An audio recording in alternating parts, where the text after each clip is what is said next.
Hey guys, welcome in. How are you guys doing today? Hopefully, you're having a wonderful day. Hopefully, you're having a wonderful Boxing Day, I guess you would call it. But it is the 26th of December. It is the day after Christmas. And hopefully, you guys got all you wanted for Christmas from Santa. Hopefully, he came to your house and he showed up.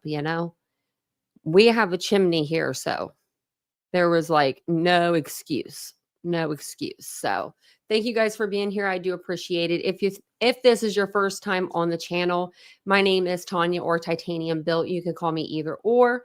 I don't prefer one over the other. Tanya usually is just easier to say. So, if you want to call me Tanya, that's perfectly fine with me. But let's see who's in the chat. I saw Ladybug just gave a 999 super sticker. Thank you, Ladybug. That's so sweet of you. You're so kind.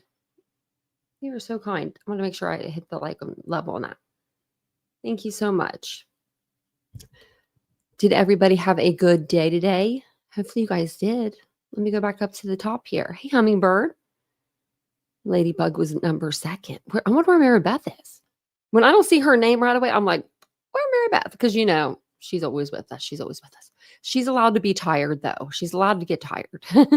Hey, Catherine. Hey, Dawn. Hey, Mandy. Hey, Princess. When Isabel was here at night, a lot more, she was modding the channel. There was one night in particular, I don't know what was going on. Chat must have been flying, or I don't know. But I'm like, where is Isabel? And it was before, I don't think I had Jan. I think I just had Isabel. That's why I said, like, where is Isabel? And it was literally 2 minutes since we had talked to each other, like, since we had, like, communicated through the chat, and that's it. It was only 2 minutes, and I was already like, where is she? Where'd she go? Hey, Jen. Hey, Bams. How you doing? Welcome in. It's been a while. Hey, CJK. Hey, Naomi. Hey, Jamie's Cowboys. If you guys didn't see me on my other channel, this is the first time you've seen me today. So hello, welcome. We did do a live on the other channel today. Hey, Aries. We must not lose hope. Hope is an anchor to the souls of men and women. Satan would have us cast away that anchor. Well, that's true. Oh, thank you, James Cowboys. You're so sweet. You're early. You're early. Yes. Hey, True Crime Lullabies. May fall asleep. I hear you there. I hear you there. I'm sure after the holidays, a lot of you guys are just like ready to crash. I couldn't imagine having to, host a big party. I'm going to try to host a party, like a get together. I'm going to ask my family if they want to come here and let me cook dinner for them. Don't you laugh at me yet. But I have to have y'all help me because there's a lot of them and they like everything, but they want to make sure I want to make sure it tastes good. But yeah, so I thought I might invite them up here because why not? They've never been here. Thank you, Catherine, for gifting a membership. I don't know who got it, but make sure you thank your girl Catherine there. Oh, Angel, that was my best gift too. Yeah, mine too. Mine too. Actually, Vincent he said something to me a couple times this week, and he's never said it before. And it's been like 3 or 4 times now. And I'm like, huh, do I need to take your temperature? So it's always good things that he says, but you don't have to, Reba. We could be bad together. I still believe you get presents on the naughty list. Just it can't be that naughty. Hey, Norma. And if I missed anybody, welcome in. I just kind of like slid down the thing there. So rapper may show up again tonight. Yeah, you never know. I mean, he was doing pretty good just with the letters. I could do the letters with rapper, just not the insults, which I don't know if that was him. I don't know if that was him. Hey, Pretty K. I'm going to turn my camera off for just a second. I feel like there's like, okay. I'm like, okay. Sorry about that. Just my sweater was like on me wrong. Hey, Ashley, welcome in. Okay, so I only have a couple things for you for tonight, but I do have one video that's kind of longer. But thank you for being here. If you guys don't mind, like I asked before, take the time. If you could take the second just to hit the like button. Um, I'm sure you guys have heard this all before, but if you are new to YouTube, because some people are new to YouTube, and if you hit the like button on a video, actually, if you hit either button, it does give the video, recognition. But if you give it a thumbs up, it'll send it out into the algorithm. And when we hit the algorithm, more people will see that video because that's where it goes on your For You page. So that's why we ask you guys to do that. That's why we ask. You're always that showering girl when I come on. She's like, well, I got to get clean. Hey, pretty K. I don't know if I said hey to you. I think I did, but I can't remember already. My brain's already shutting off, guys. Uh-oh. Ain't good. It's not good. Just kidding. Um, And let me know in the comments if I should keep this on. I'm debating on whether to keep this red mic on until Valentine's Day or take it off and then put it back on around Valentine's Day. Let me know what you guys think. If you like the black better than the red. The red's kind of like Diddy's outfit right here. So we are going to use a couple code words just for in the beginning.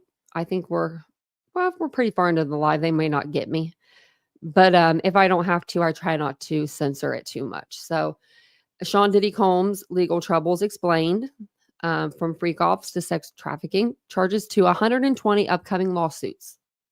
And we've heard that from Attorney Busby that he has 120, lawsuits that he's going to file against Sean Diddy Combs.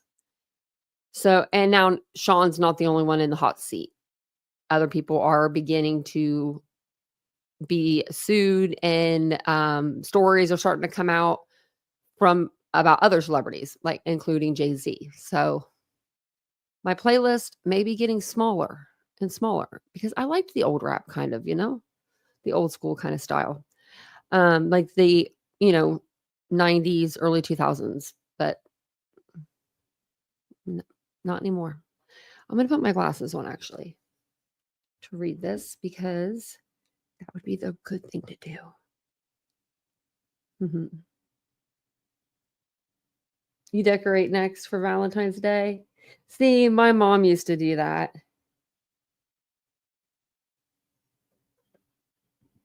My mom used to do that. She used to decorate for every holiday. Even like she did St. Patrick's Day, but I think I don't know what's on this, but I think she did that mostly because it was around my brother's birthday. And so it was kind of cute for him, His birthday is the 16th. And St. Patty's Day is usually I think it stays on the 17th.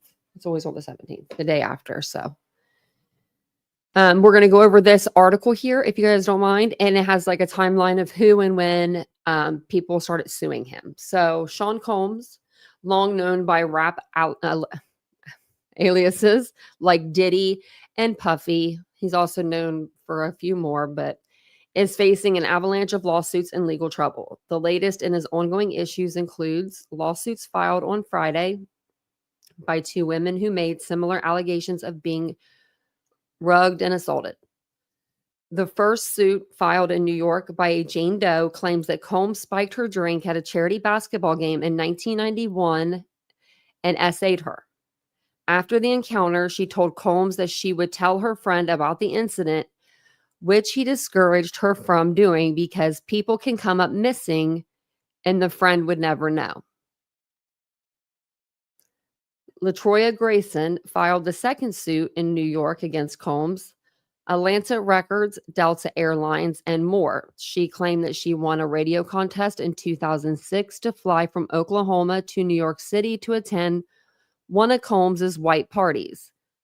Once she was later which was later changed to a black party.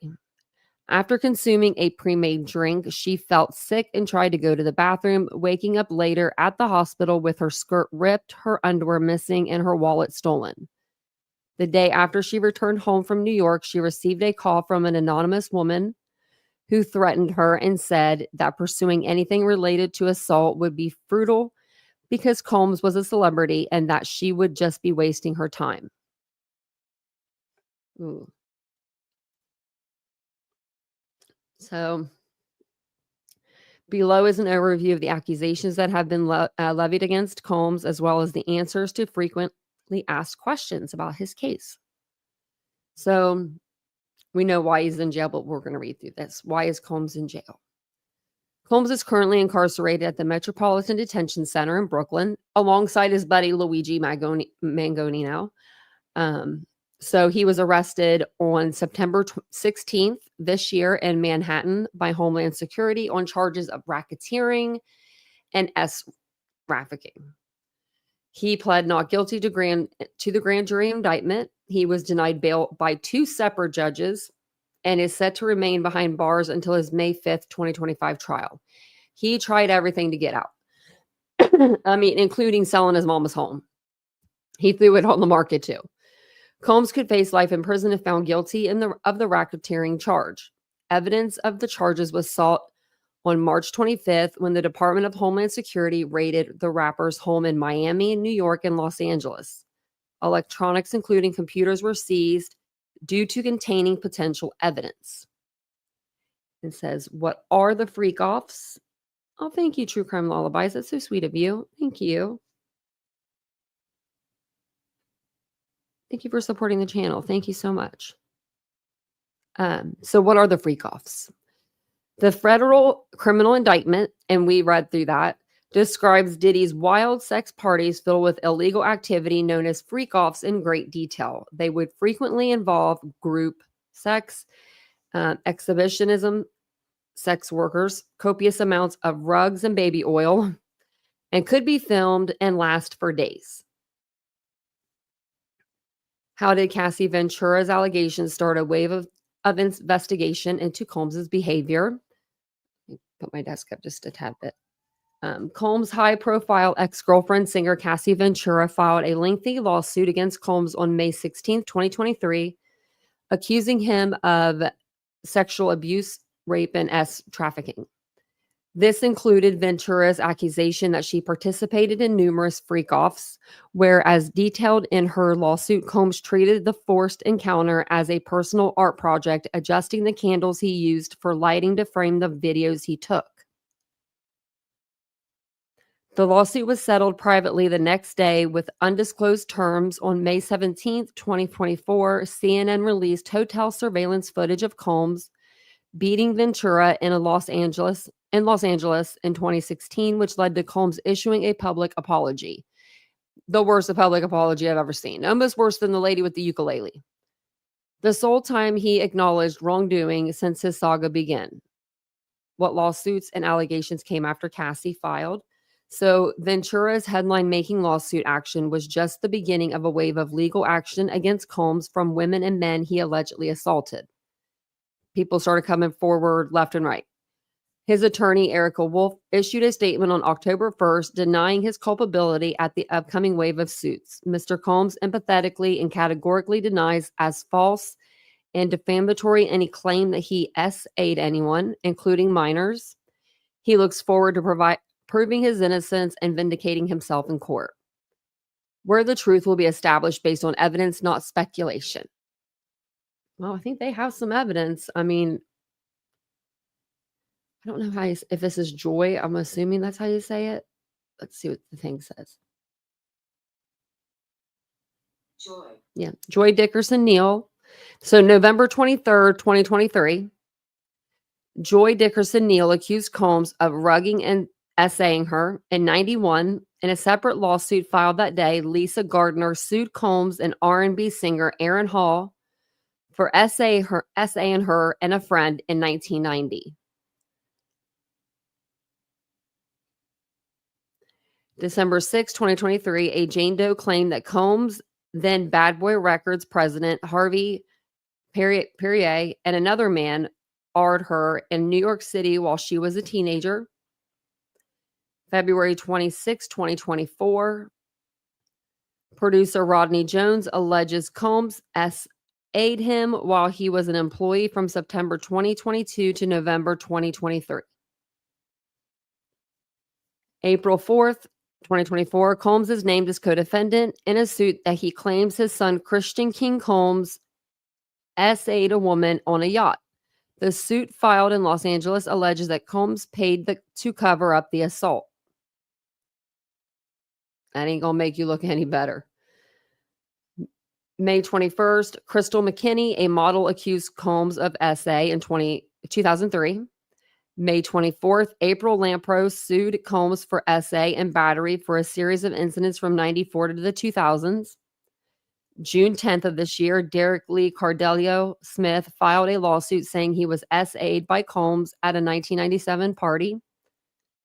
September 10th, Making the Band star Don Richard Combs sued Combs alleging S battery, sex trafficking, and S assault and more. Wow. September 24th of this year, Thalia Graves sued Combs saying he rugged and raped her in 2001. September 27th, 2024, Jane Doe, a Florida model, sued Combs alleging she was rugged and essayed. October 14th of this year, 6 lawsuits, 2 from women and 4 from men, were filed against Combs in Manhattan. One man claimed that Combs assaulted him when he was 16 years old in 1998. I wonder who that could have been. I don't need to know, but just doing math here. Combs was so October 20th, Combs was hit with an additional 6 lawsuits, with one claiming that he SA'd a 13-year-old girl in 2000.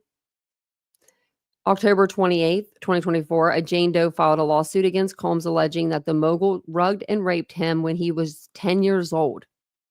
Another filed a similar suit claiming that he was sexually assaulted when he was 17 years old while auditioning for Making the Band in 2008.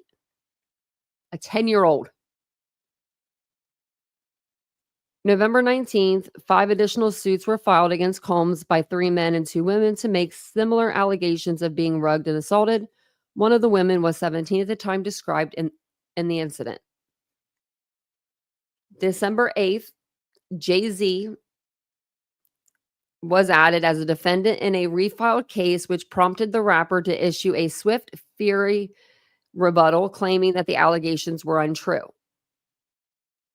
December 12th, 3 men filed suits against Combs alleging similar accusations of SA.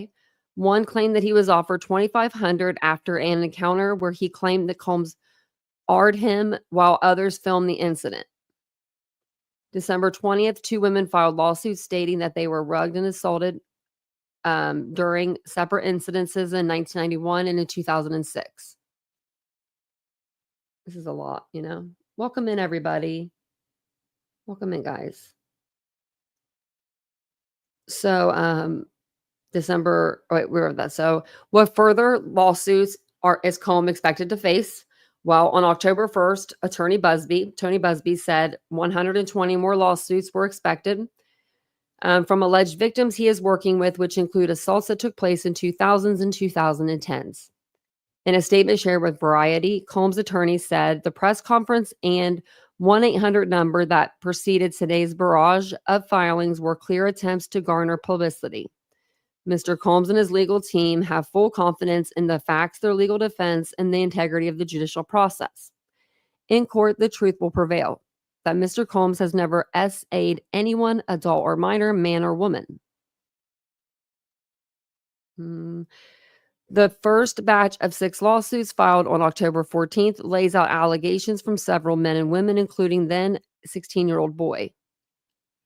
What lawsuits has Combs faced in the past? Prior to Ventura's allegations, Combs was sued by Cindy Ruda in 2017 for sexual harassment and retaliation. The lawsuit was settled in February 2019. So he settled that a year or so later.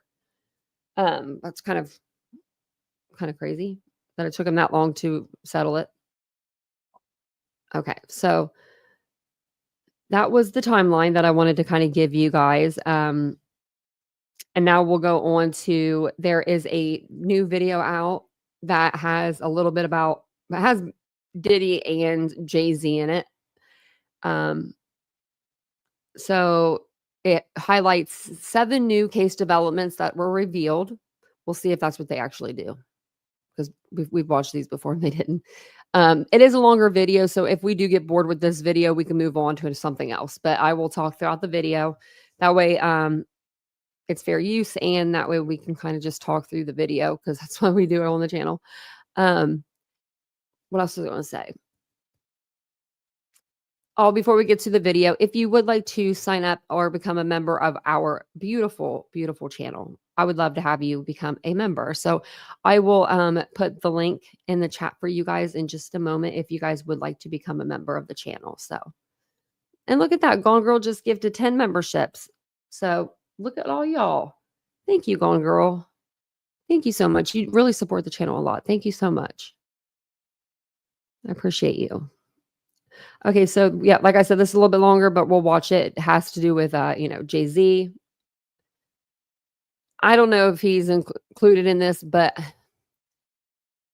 they are best friends. They are best buddies. So I don't know if one could be doing something and the other one not know, but I mean, I think it's possible. I think it's possible.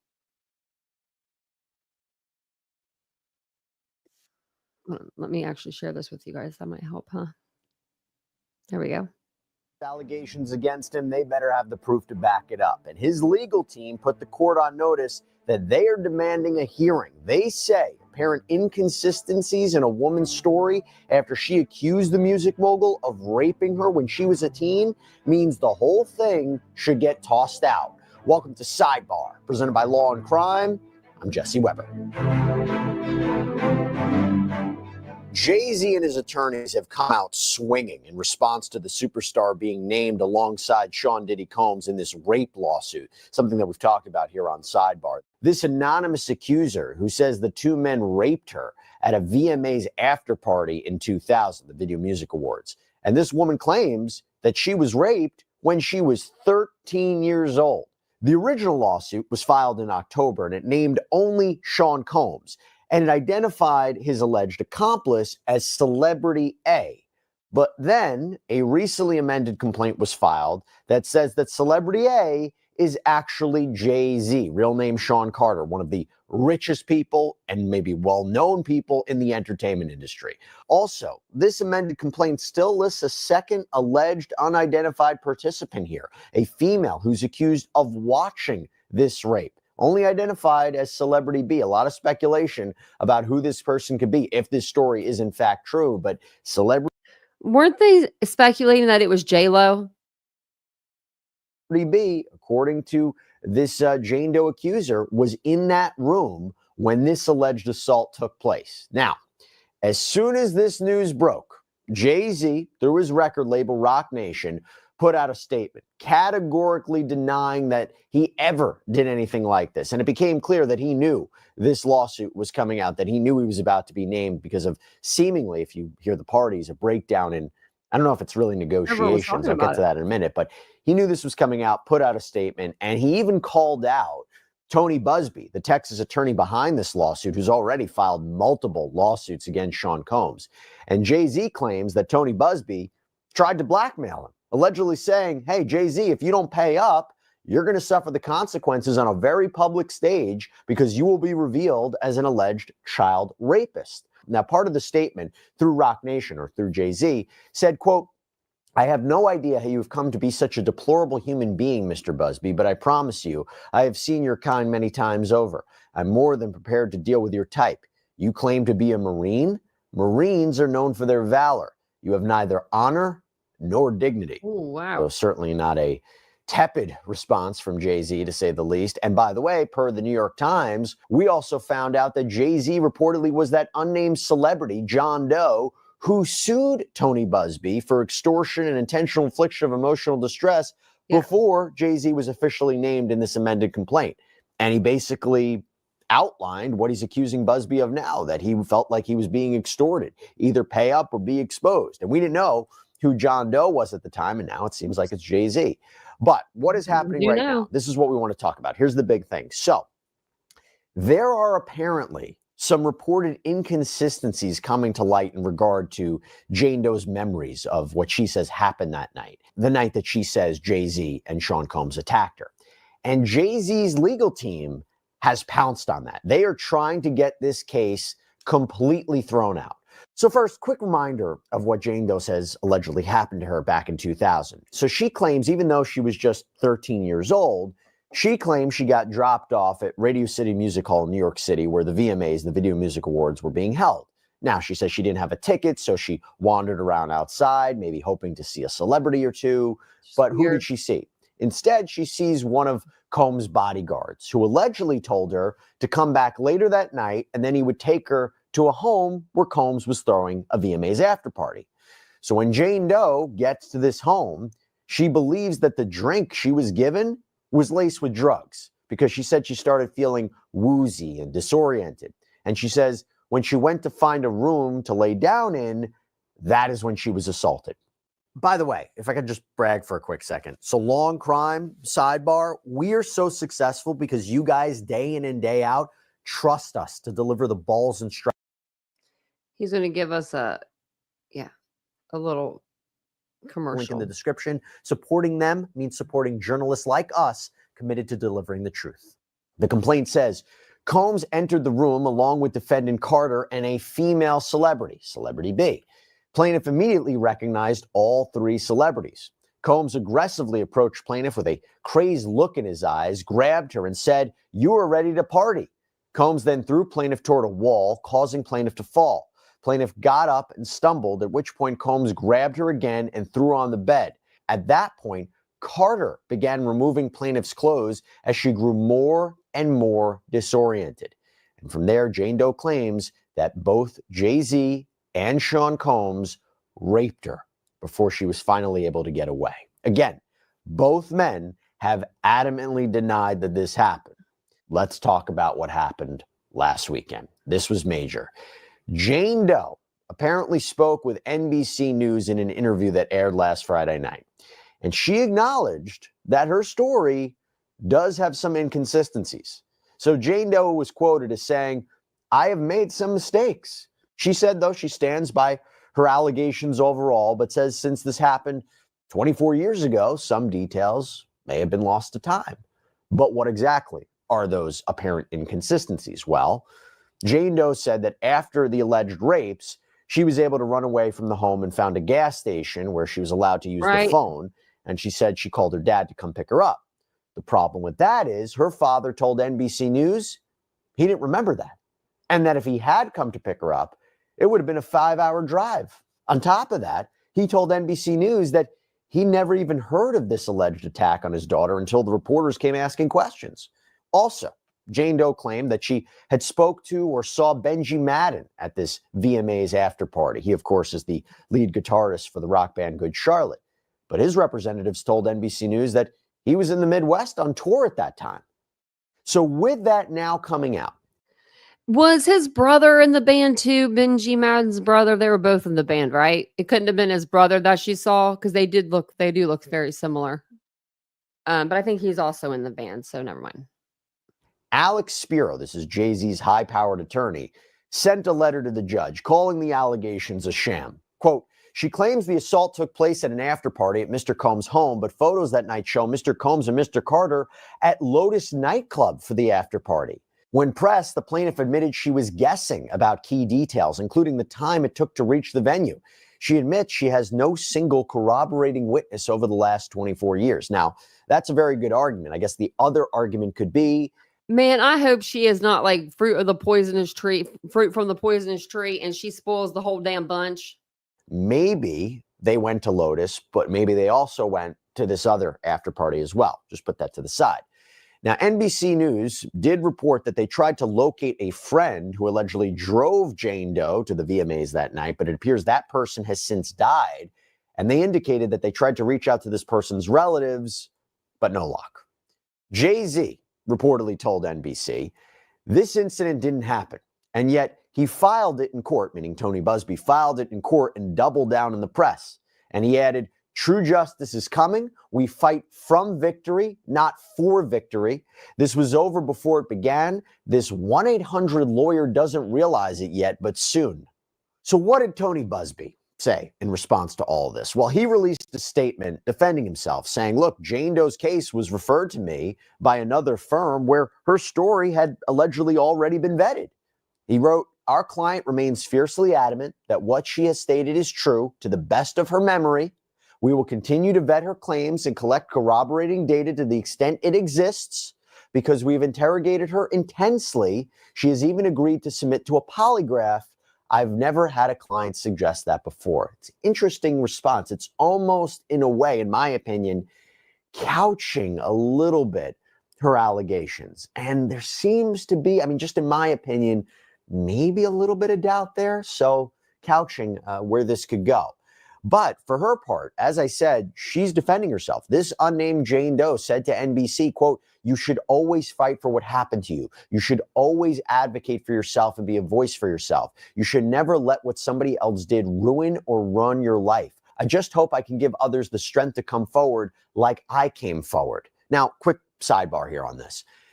Two things. One, she is coming forward with a massive lawsuit against two major celebrities. One argument is, would you really do that unless you really thought this happened or really have the evidence to prove this happened? And by the way, that would be really true if she ends up having to identify herself in court, since a lot of the accusers in the civil suits against Sean Combs, they've actually had to identify themselves per the court orders. So it'll be interesting if she has to identify herself and still moves forward with this lawsuit. That might help her credibility. On the other hand, of course it is clear. Look what just happened in the Duke lacrosse case, as we've been talking about. But it could be the case that somebody comes out of the woodwork and files false allegations against celebrities. It's happened before. It's happened in the past. So two competing narratives. Now, I want to go back to this because attorney Alex Spiro, Jay-Z's attorney, has her daddy's even saying, I don't remember any of this. Filed an emergency motion, basically asking the court to issue an order demanding that Jane Doe and Tony Buzbee show cause or explain or provide a reason for why this case shouldn't be thrown out or why Jay-Z shouldn't be dismissed from the lawsuit completely, and for why evidence, at the very least, why evidence shouldn't be preserved in this case. And a memorandum in support of the filing, gives us more detail about what investigators and reporters were able to find out more than 20 years after the alleged assaults happened and how it seemingly or allegedly contradicts with Jane Doe's lawsuit. So this memorandum reads, plaintiff's unsupported allegations crumble under scrutiny as the evidence and lack thereof reveals glaring inconsistencies and outright impossibilities in her story. Her account describes a jumbotron at the scene of the Video Music Awards, but according to NYPD sources and MTV producers, no such jumbotron existed. MTV applied for a permit to install one, but was denied. She references a house that supposedly fits the description of the location of the alleged assault, but no such house exists. And Spiro also contends that if Buzbee were comfortable putting his name on a story that had such gaping holes in it, then he wouldn't be surprised if Buzbee started destroying evidence. That's a big allegation. But the filing reads, the fundamental inconsistencies in plaintiff's case revealed in the NBC interview, coupled with Buzbee's chronic inability to follow the rules in this case and others, creates a substantial risk that Buzbee will destroy evidence damaging to plaintiff's case, including evidence of his own misconduct, impairing the integrity of the judicial process. An order immediately mandating the preservation of all evidence relevant to this case is necessary to ensure that Mr. Carter has a full and fair opportunity to present his defense against plaintiff's fictitious claims. This memorandum also gives a scathing summary of Buzbee's actions and how Spiro's firm believed that Buzbee had violated what's known as Rule 11. And Rule 11 deals with the expectation that lawyers not file a case for an improper purpose, or that the claims are backed up by the evidence, or they're supported by the law, they're supported by non-frivolous arguments. And if you fail to do that, sanctions could be imposed upon you. So this filing reads, rather than conducting his own due diligence to vet his client's claims, Buzbee merely relied on the purported vetting of another firm, telling NBC, Jane Doe's case was referred to our firm by another who vetted it prior to sending it to us. But no one from the other firm signed the pleadings in this case. Buzbee did. It goes on to say, under these circumstances and in light of Busby's misconduct in this lawsuit and others, it must be assumed that Busby will go to extraordinary lengths to conceal his ethical violations. There is accordingly a significant risk that Busby will seek to destroy documents or other evidence that would demonstrate that he knew or should have known that the allegations in the complaint were false. These allegations have caused incalculable harm to Mr. Carter, his family, his businesses, his employees, and his legacy. To defend against the fictitious claims advanced by plaintiff and Busby in this case, it is imperative that Mr. Carter be allowed to pursue all avenues of discovery permitted under the federal rules of civil procedure. Given that Busby has already ignored his ethical obligations in this case, the court cannot rely on Busby to abide by his duty to preserve relevant evidence. To ensure Mr. Carter receives fair discovery, the court must impose a preservation order. And in conclusion, Spiro says, the salacious allegations against Mr. Carter serve no purpose other than to harass him. And remember, I talked about under Rule 11, you cannot file a lawsuit for an improper purpose, like to harass another person. So again, they say this lawsuit serves no purpose other than to harass him and to pressure him to settle a lawsuit based on false claims. The court should dismiss plaintiff's entire FAC, that is the first amended complaint, and at minimum, strike the allegations contained therein referencing Mr. Carter and dismiss him from this action. So in other words, throw out the case completely, or at least get me off of it.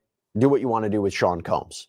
You know that attention has been shifting from what are horrific allegations against Combs and Jay-Z to this battle that has been going on both in the press and in legal fightings between Tony Busby, the attorney representing this alleged victim, and Jay-Z and Roc Nation, the entertainment giant that Jay-Z founded. Now, Tony Busby, already a prominent lawyer in Texas who represented accusers in cases against high-profile clients like NFL player Deshaun Watson, he burst onto the world stage really in October when he announced his intention of filing more than 100 civil lawsuits against Sean Diddy Combs. And he also promised to name high-profile celebrities that he says were involved in the sexual assault and raping of both men and women.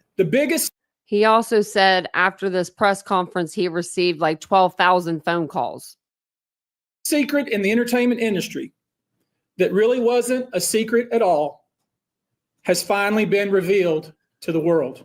And I'll tell you what, Busby, true to his word, has filed more than a dozen individual cases on behalf of Jane and John Doe's. But the first celebrity to be publicly named in one of these complaints was Jay-Z, real name Sean Carter, now listed as a defendant in one of these cases. And the backlash from that was swift. Roc Nation, Jay-Z, they came out swinging, not only denying the allegations that Jay-Z raped a 13-year-old girl back in 2000, but also confronting Tony Busby about what they say is alleged misconduct. We actually did a whole sidebar episode about the accusations that Busby committed ethical violations. You can check that out on our YouTube channel for the full story. But going back to this, on top of all of that, Alex Spiro, Jay-Z's lead counsel, filed a lawsuit against Busby and basically said that Busby had tried to extort money from his client, saying if Jay-Z didn't pay up, this lawsuit would be filed and his reputation would be ruined. But now I have another lawsuit to talk to you about. This new lawsuit that was filed against Roc Nation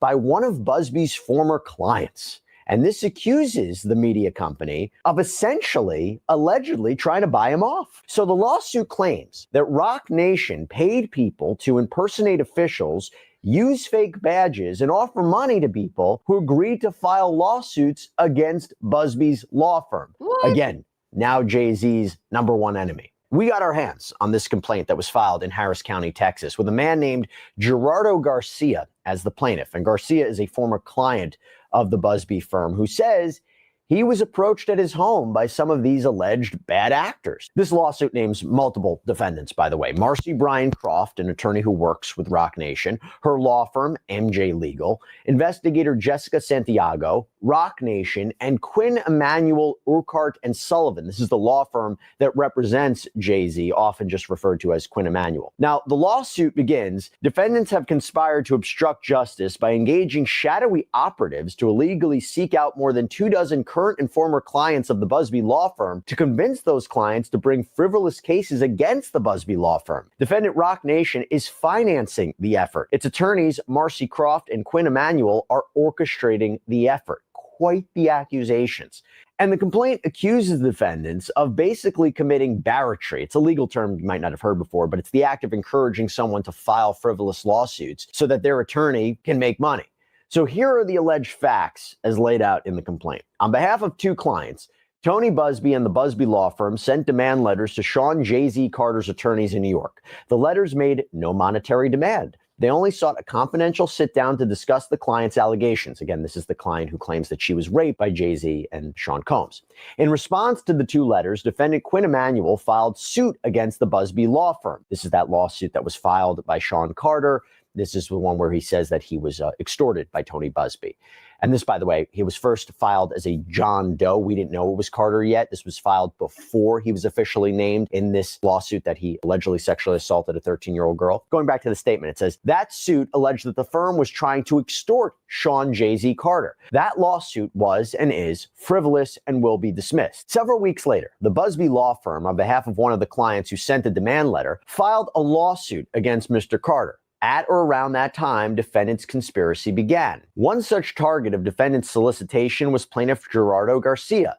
Mr. Garcia is a resident of Harris County. He was injured in a Jones Act lawsuit and hired the Busby Law Firm to represent him. His case was settled in 2020. He was happy with the resolution of his case and had no complaints with the Busby Law Firm. Nearly 5 years later, after his case had resolved, not seeking to hire a lawyer or file a lawsuit, Mr. Garcia was contacted out of the blue by two investigators. And investigators is in quotes here. This contact was an illegal solicitation and was made on behalf of and as part of a conspiracy involving defendants Croft, Rock Nation, and Quinn Emanuel. One of these investigators identified herself as Jessica Santiago. According to Garcia, two investigators came to his home and flashed him some sort of badge saying they were from, quote, the state. And they asked him about his 2020 settlement, wanting to know if he was happy with the result and asking to see the paperwork. They allegedly said that they could get him in touch with a private lawyer who could help sue the Busby firm and get him a lot of money. So what proof do Busby and his client have to back up these quite salacious allegations? Well, Busby says several interactions between his former clients and these alleged bad actors were caught on tape. Yeah, in fact, Busby shared a photo on Instagram of these three men standing on a front stoop in a neighborhood. In the caption, he said, investigators from New York have contacted many of our law firm's current and former clients. These investigators aren't very smart. What they didn't anticipate was one of the clients decided to record the conversation. And the filing includes an alleged transcript of a conversation between Gerardo Garcia and Jessica Santiago, as well as affidavits from other former clients. They say that they were contacted and offered money if they would sue Busby's firm. Now, according to the transcript, Santiago wanted Garcia to sign what she called a contract to investigate, which she explained gave a private lawyer permission to look into Garcia's case and settlement. She also mentioned several times that she is from the state. The transcript reads, it's a private lawyer. We are from the state, but it's a private lawyer that knows what the Busby Law Firm was doing. For example, last night, someone signed up with us, and in his case, Busby was depositing his checks in Busby's private account and not in an account for lawyers, and he was charging the interest and taking the money, and he was stealing the checks from insurance. And so he didn't know that Busby was stealing. That was his case. Now, I don't know much about your case, but the lawyer you will speak with today, she will explain that she will open your case, see what happened to you. But your name appeared on the list of people that may have something unusual, and she wants to investigate your case. And then she will recommend someone familiar with your kind of case to recover all that money. The client then asks, and they are from the state?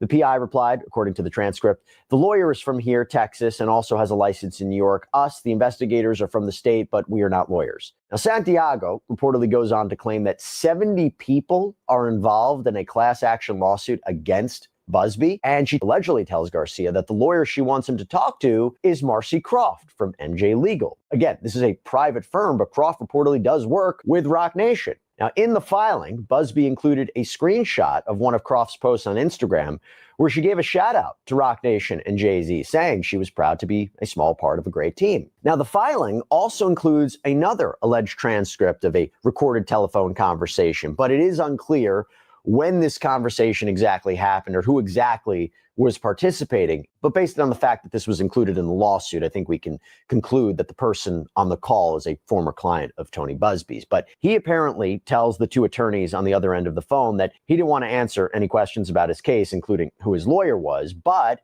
he said he would listen to what they had to say. So according to this alleged transcript, one of the attorneys says, in a couple of days or maybe by next week, anyone Googling Busby and his company, his practice, you're going to see some of these lawyers are going to be going into litigation, okay? What we're trying to do is we're trying to put this thing together for the company that we're working for at this. If you have a case, we could get you paid and you could get money soon, you know? We gave this kid $1,000 to start yesterday just to get him on the right path. So yeah. So the person on the other end of the phone says, okay, let me ask you a question. And the attorney apparently replies, at the end of the day, I appreciate your question. Just hold that thought for a second. At the end of the day, this is going through the courts. Busby is getting sued, and eventually people are going to get paid out.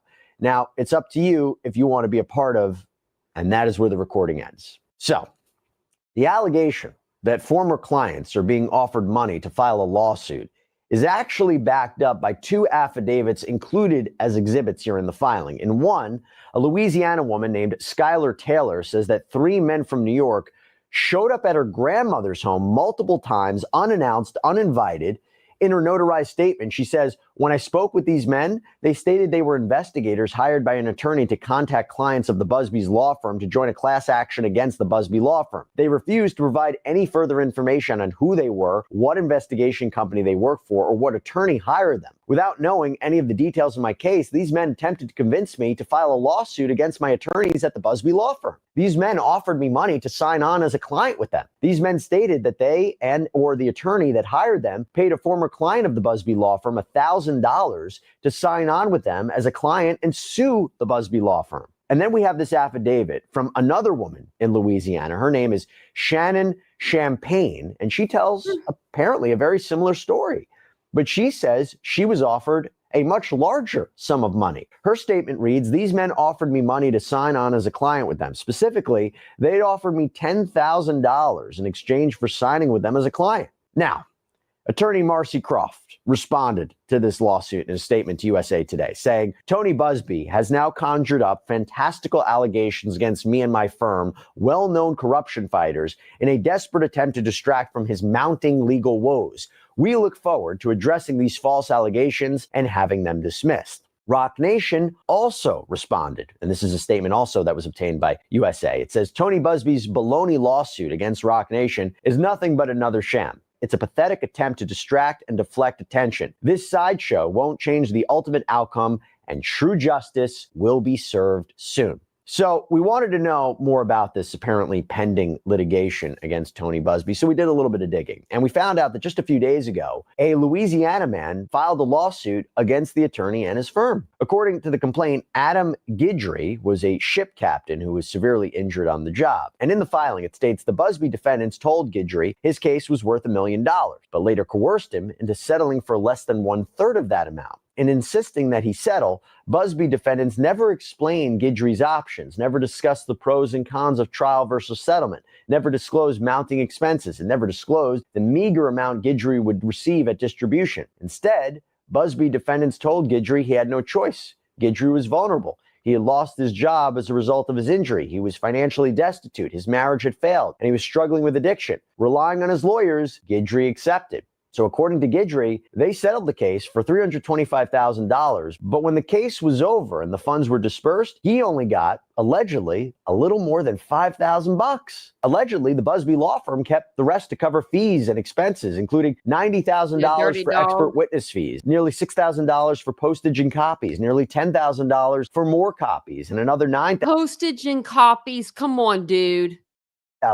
for travel expenses. The lawsuit also alleges that Busby charged interest on what he called loans, basically money up front that the firm used to pay for things before a settlement had been reached. And firms, by the way, are legally allowed to charge interest, but the amount is kind of limited. According to Guidry, Busby charged him 27% interest. Now, the Guidry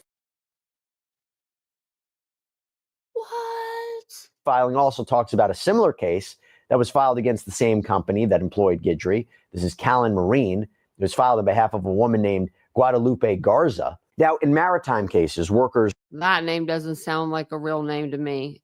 Guadalupe Garza. I don't know. It sounds made up. Recovering from an injury, they're entitled to what's called maintenance and cure. It's a type of workman's compensation. And maintenance is money that covers things like mortgage payments, food. Cure is supposed to cover medical expenses. Now, the complaint says at a hearing in the Garza case, Callan Marine's counsel stated that A, other Busby clients have reported not receiving maintenance and cure paid to the Busby law firm, and B, according to records, Busby defendants deposited maintenance and cure payments into its operating account rather than its trust account. And C, the Busby law firm apparently repackages maintenance and cure payments intended to provide living expenses for injured workers into loans which must be repaid with interest. You So dirty these are dog. serious accusations of misappropriation of money and deceiving clients. And as far as we can tell, Busby has not responded to Guidry's claims, and it remains unclear what impact, if any, these accusations could have on other civil litigation that Busby has filed on behalf of his clients. But I'll tell you one thing, this is a legal war, and this is a legal mess. This is bad. Rap mogul Jay-Z firing back at a woman accusing him of rape and her lawyer after she grants an interview and acknowledges inconsistencies in her story. I'll tell you about Sean Carter's latest legal move and what Sean Diddy Combs has to say about the woman's sit down with a reporter. Welcome to Crime Fix. I'm Anjanette Levy. Jay-Z's lawyer is doing everything he can to get this lawsuit accusing the rapper of rape thrown out. A 38-year-old woman filed the suit against Jay-Z and Sean Combs back in October. And at first, Jay-Z wasn't named in the suit. But that changed 8 days ago when the accuser's flamboyant attorney, Tony Busby, amended the suit to include Jay-Z's legal name, Sean Carter. Prior to that, Jay-Z was known only as Celebrity A in the suit. The woman, who's identified at this point only as Jane Doe from Alabama, granted an interview to NBC News, which aired Friday night. And when it aired, Jay-Z's lawyer, Alex Spiro, pounced. He wants this lawsuit thrown out of court. That's how bad he claims things are. First, a little bit of background on the suit. I've told you about it before. The woman claims she went to the MTV Video Music Awards back in 2000 when she was just 13 years old, and then an after party where she says Jay-Z and Sean Combs raped her at a house as an unnamed female celebrity, Celebrity B, watched. The woman said while outside the VMAs at Radio City Music Hall, she couldn't get in because she didn't have a ticket, so she hung out outside and talked to limo drivers. The lawsuit says one of the limousine drivers she spoke to claimed to work for defendant Combs. The driver told her that Combs liked younger girls and said she fit what Diddy was looking for. And while not allowing her into the awards, the driver invited her to an after party. The driver stated that he had to drive Combs and others to the after party first, but instructed plaintiff to return to his location after the event and that he pick her up and take her to the after party. The suit describes the woman being taken to a house where she saw and spoke with other celebrities and drank something that made her feel woozy and eventually made her way to a room where she said there was only a bed. The suit states, soon after, Combs entered the room along with defendant Carter and a female celebrity, Celebrity B. Plaintiff immediately recognized all three celebrities. Combs aggressively approached plaintiff with a crazed look in his eyes, grabbed her and said, "You are ready to party." Combs then threw plaintiff toward a wall, causing plaintiff to fall. Plaintiff got up and stumbled, at which point Combs grabbed her again and threw her on the bed. At that point, Carter began removing plaintiff's clothes as she grew more and more disoriented. Plaintiff was held down by Carter as he vaginally raped her, while Combs and Celebrity B watched. After Carter finished, he stepped back toward the wall. Combs then stepped forward and vaginally raped plaintiff while Carter and Celebrity B watched. Combs then knocked plaintiff down and attempted to force plaintiff to perform oral sex on him. She fought back, standing up quickly and punching out at the same time, hitting Combs in the neck. Taken aback, Combs stopped his attempt. Now, we still to this day don't know who Celebrity B, the female, is alleged to be. The woman's attorney, Tony Busby, had sent a demand letter to Jay-Z's lawyers when the suit was first filed, seeking mediation. Fast forward to last Friday night. NBC News aired its interview with the woman and posted it on its website. The story quotes the woman as saying, "I have made some mistakes." In her recollections of that night, the woman, identified as Jane Doe in the lawsuit led against Jay-Z and Diddy, told NBC News. The woman said she stands by her allegations overall. The inconsistencies in her account of the incident, alleged to have happened 24 years ago, do not necessarily mean the allegations are false. Now, I'll get to what Jay-Z and his legal team are saying about this in a moment. NBC News went on to detail some of the inconsistencies, including that the woman said her father picked her up after the assault, but he told NBC News he doesn't remember that, and it would have been a 5-hour drive had he done so. The woman also claimed she spoke to Benji Madden at the after party, but his reps told NBC News he was on tour in the Midwest that night, not in New York. Jay-Z's attorney, Alex Spiro, fired off a letter to the judge in the case Friday night, saying this is a matter of grave importance and he plans to file a motion to strike the lawsuit. Spiro wrote, basic facts in her narrative, the who, what, when, and where, are wrong. She claims her father picked her up after the assault. Her own father denies that ever happened. She claims she spoke with Benji Madden at the party that night, but he was on tour in the Midwest at the time, forcing her to admit, I have made some mistakes. I may have made a mistake in identifying. She claims the assault took place at an after party at Mr. Combs's home, but photos that night show Mr. Combs and Mr. Carter at Lotus nightclub for the after party. When pressed, the plaintiff admitted she was guessing about key details, including the time it took to reach the venue. She admits she has no single corroborating witness over the last 24 years. Now, Spiro also took some shots at attorney Tony Busby, claiming he didn't vet this woman or the suit before taking it on. He wrote, it is stunning that a lawyer would not only file such a serious complaint without proper vetting, but would make things worse by further peddling this false story in the press. We are asking this court to dismiss this frivolous case today, and will take up the matter of additional discipline for Mr. Busby and all the lawyers that filed the complaint. Busby said the firm that referred the suit to his firm vetted the claims and the accuser. In a statement to NBC News, Busby said, Jane Doe's case was referred to our firm by another who vetted it prior to sending it to us. Our client remains fiercely adamant that what she has stated is true to the best of her memory. We will continue to vet her claims and collect corroborating data to the extent it exists. Because we have interrogated her intensely, she has even agreed to submit to a polygraph. I've never had a client suggest that before. Jay-Z posted a statement on X. Today's investigative report proves this attorney Busby filed a false complaint against me in the pursuit of money and fame. This incident didn't happen, and yet he filed it in court and doubled down in the press. True justice is coming. We fight from victory, not for victory. This was over before it began. This 1-800 lawyer doesn't realize it yet, but soon. And not to be forgotten, what does Sean Combs's legal team have to say about Jane Doe's inconsistencies? His legal team told me, last week, a lawyer admitted that over 50 people falsely claimed to be victims. Last Friday, for the second time in a week, a Busby plaintiff has been exposed. This is the beginning of the end of this shameful money grab. I want to bring in Nima Rahmani. He is an entertainment attorney, also a former federal prosecutor. So Nima, what do you make of this latest move by Camp Jay-Z with them saying, look, there are inconsistencies in this accuser's story? And Jeanette, litigation is about chess. And, Tony Busby, I think, made some pretty serious mistakes here.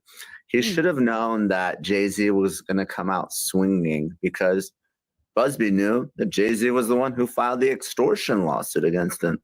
So before he unmasked his client, and I understand that she's still proceeding as a Jane Doe, but moved forward with a very serious complaint like this, he should have vetted the allegations. Now, I'm not saying that it didn't happen, but jurors and members of the public might take these inconsistencies to mean that she's lying.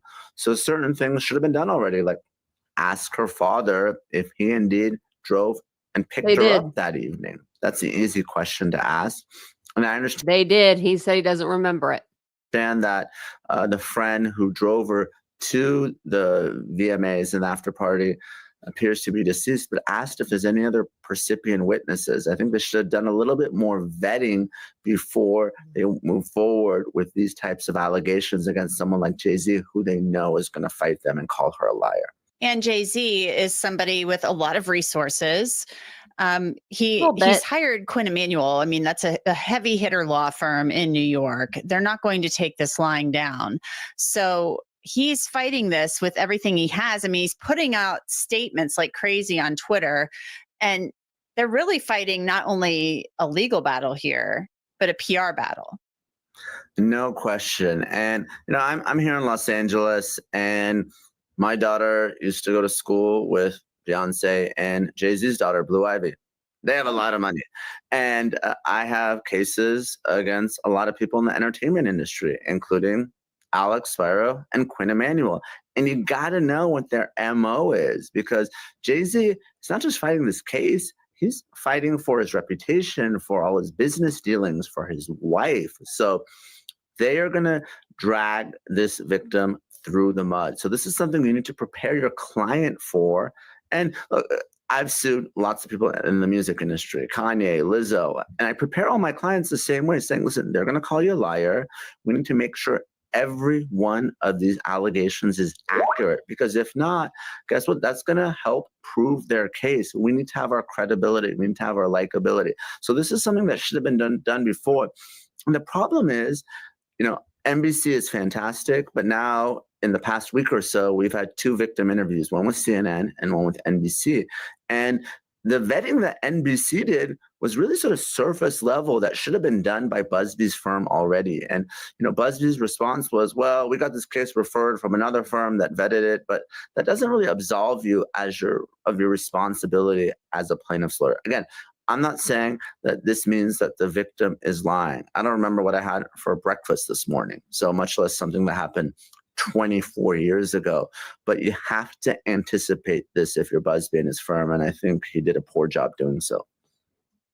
One thing that I've noticed too is that, a week ago when Tony Busby amended the complaint and named Jay-Z, he was putting out tweets and things of that nature. Now he's silent. I mean, he had put out a statement to NBC News after this interview ran. The accuser, I want to say, is standing by her assertions that this was Jay-Z and Sean Combs, but she does admit she may have misidentified other people. I don't know if that bodes well for this entire thing, but she stands by all of this other stuff. But there are some holes in the story, it sounds like. So he said nothing else on Twitter. There are no other tweets. Do you make anything of that? Potentially, yes. And we know that the best defense is a good offense. So, there's a small handful of people that defend musicians in these types of cases. And this is their MO in all the cases, to go after the lawyer and go after the victim. I've been called every name in the book by some of these lawyers, right? My clients have been shamed. But you brought up a good point.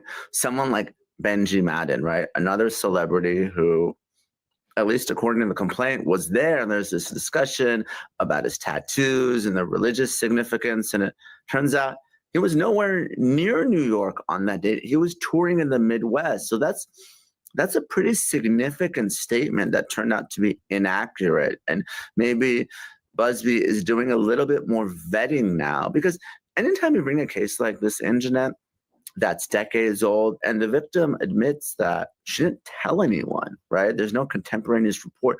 You really want to corroborate these facts to the extent that you can and do that vetting. And I do think that maybe Busby is doing that now, and maybe that's why he's so quiet, because he's taken some blows, at least in the court of public opinion, and he wants to make sure that he comes correct next time when he goes after Jay-Z or another celebrity, because this has been a bad week for him and his client. It really does seem like it. And it's interesting to me that the accuser even sat down with NBC News. I don't know if that was the best decision, but somebody obviously made the decision that she should do this interview. Yeah, so this kind of cuts both ways. Oftentimes lawyers do not want their clients giving interviews because they're giving statements and it can give rise to inconsistencies. You see it time and time again, even in a criminal case, right? Even if your client is innocent, most lawyers will tell their client, advise them, don't talk to law enforcement, because at trial, those statements can be used against you, and it's no different. But we are seeing a shift, at least in the PR strategy by Busby's team, apparently, because again, now they've given 2 sit-down interviews with major news networks. The other was not related to Jay-Z, but it's the security guard who was allegedly raped by Combs.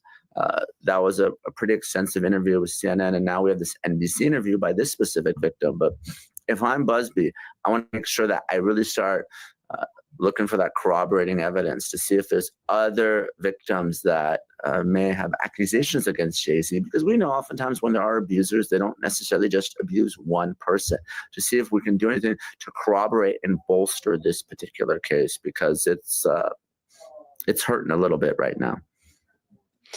Well, it will be interesting to see what comes of this. I mean, that letter that Alex Spiro sent, I mean, I can see why he sent that. He sent it immediately. I mean, it came out within a couple of hours of the NBC story posting.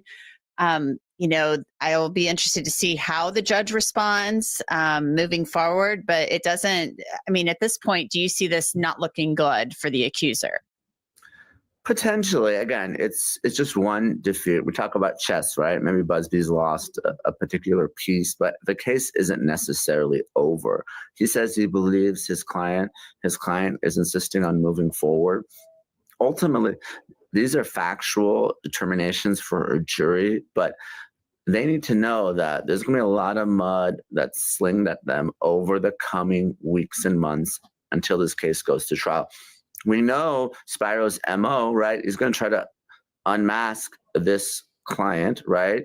And we've talked about it, how federal judges, there's no rule that says that victims of sexual abuse have to remain anonymous. And a lot of the plaintiffs in the Combs cases, the civil cases, they've had to identify themselves. And that may be the case here. So that would be sort of step one. I would tell my client, hey, you might have to be publicly named.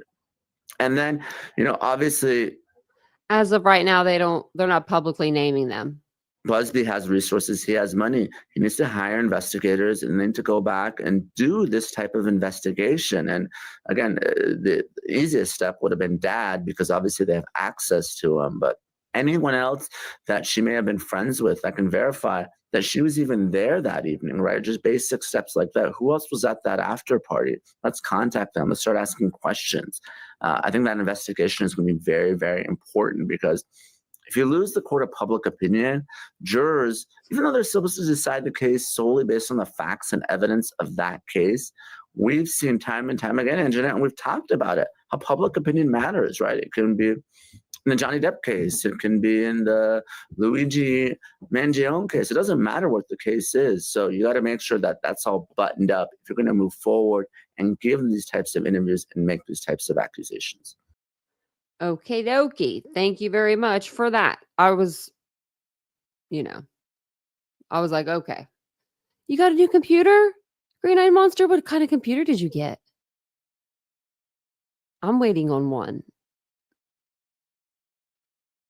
You guys want to hear something it has nothing to do with this. I'm done with Diddy for the night and Jay-Z. But this has to do with me, and it's a sad story about myself. Just kidding. It's not that sad. I can wait.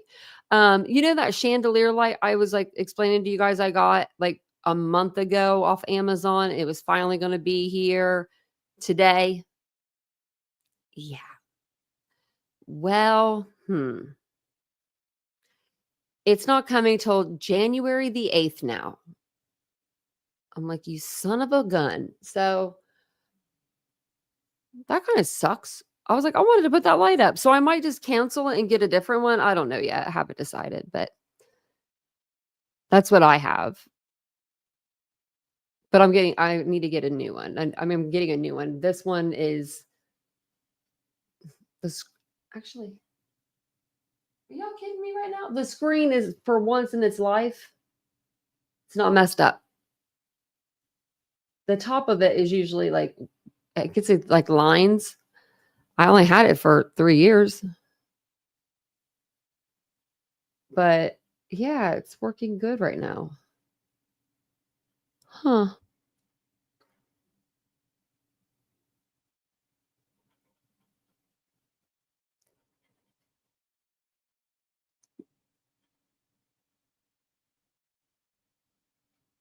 Sounds like fun though, learning a new computer.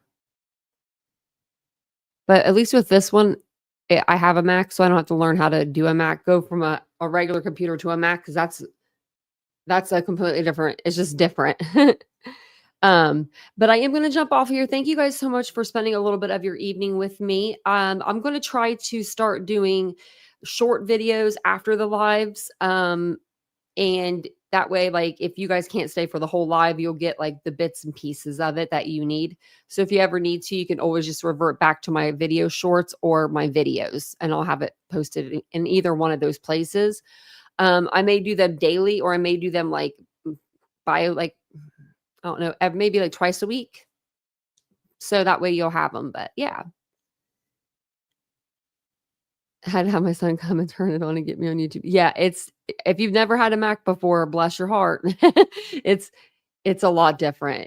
It's everything's backwards, and there's yellow, green, and red, and you're like, what? Where's the X and the minimize sign? Yeah, it's a lot. It's a lot.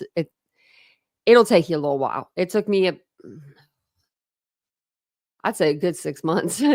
Hopefully it doesn't take you that long, but it took me forever to figure that thing out.